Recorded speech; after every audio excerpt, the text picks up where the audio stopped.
What if your family's entire future depended on a single train ride to an unknown city, leaving behind everything familiar for the promise of something better? In the early years of the 20th century, the American South was a land of deep roots and hard truths. Cotton fields stretched to the horizon, their white bowls gleaming in the sun, while small towns and country churches stood as anchors for generations of black families. Life moved to the slow rhythm of the seasons, planting, growing, harvesting, and waiting for rain. But beneath the surface, the soil was heavy with sorrow. For Black Americans, the South was a place of both belonging and bondage. The memory of slavery lingered in every field and on every porch. Jim Crow laws, passed in the late 19th century, had hardened into a cruel reality by the early 1900s. Signs marked whites only and colored divided water fountains, schools, and even hospital wards. Voting was a distant dream for most, and the threat of violence was never far away. Yet, even in the face of injustice, families found ways to endure. They gathered for Sunday dinners, sang spirituals in wooden churches, and told stories by lamplight. Children played in dusty yards, their laughter rising above the weight of the world.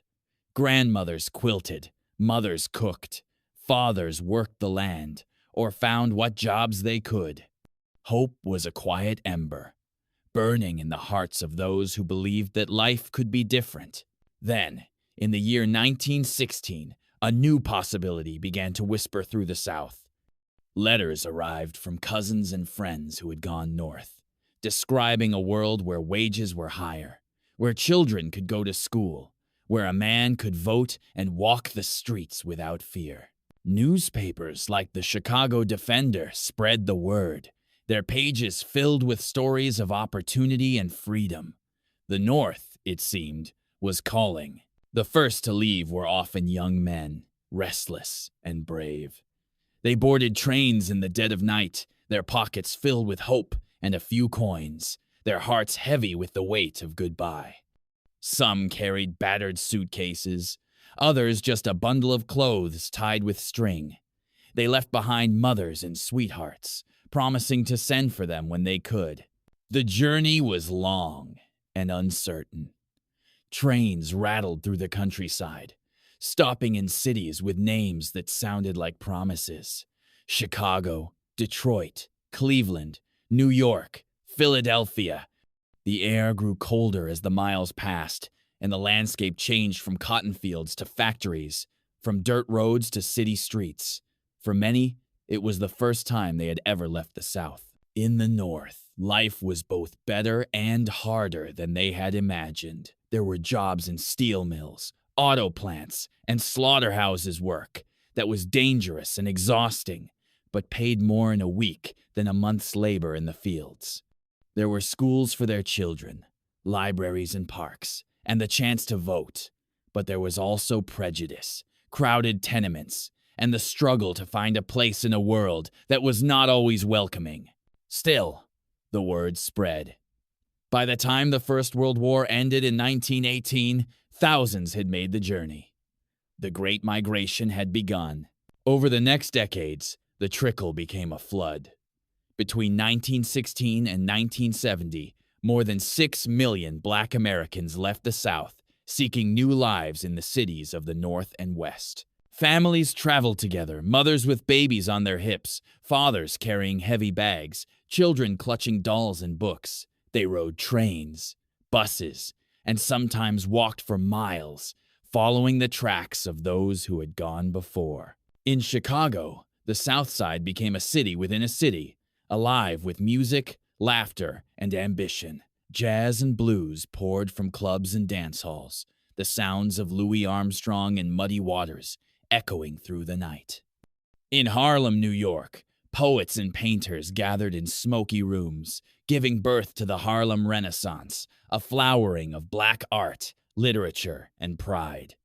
In Detroit, the auto plants hummed with the energy of new arrivals, and gospel choirs filled the air with hope. The Great Migration changed everything. It transformed cities, reshaped politics, and gave rise to new forms of culture and community.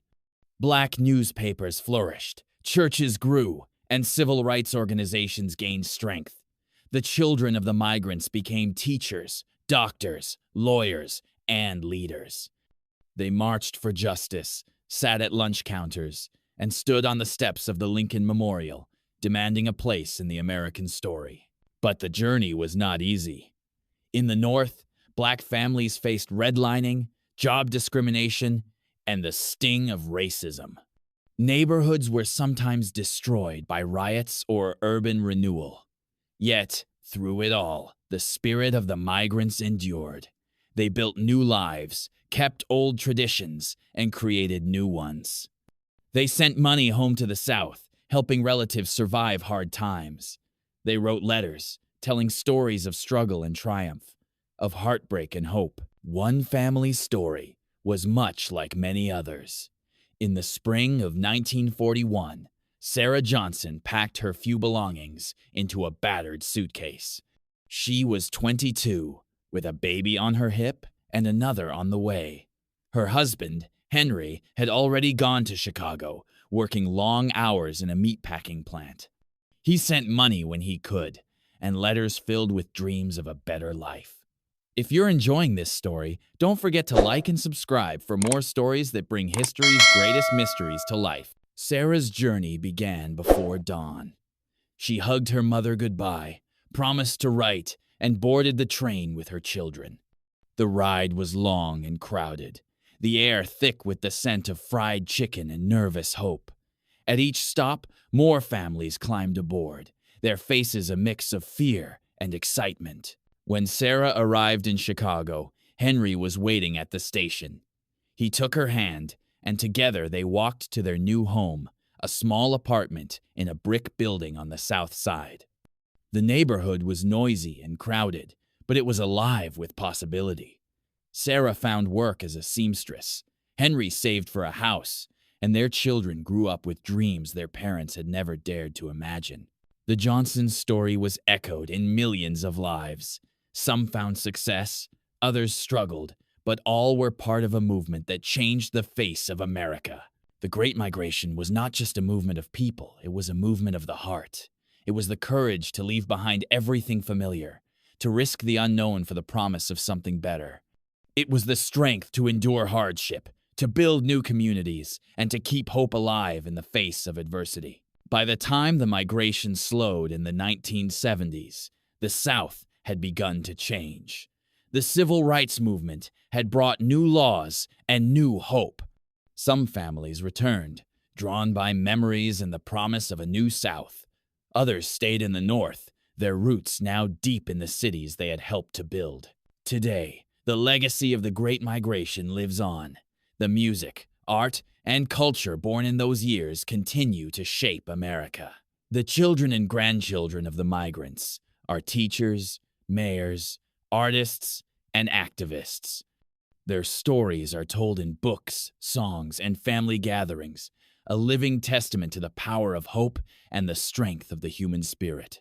So, the next time you hear a blues song, walk through a city neighborhood, or see a family gathered for Sunday dinner, remember the journey that brought them there. Remember the millions who left the South, carrying with them not just their belongings, but their dreams, their courage, and their faith in a better tomorrow. The Great Migration is not just a chapter in history. It is a story of resilience, of love, and of the unbreakable will to be free. If you enjoyed this journey into the heart of the Great Migration, don't forget to like, subscribe, and share. There are more stories waiting to be told right here.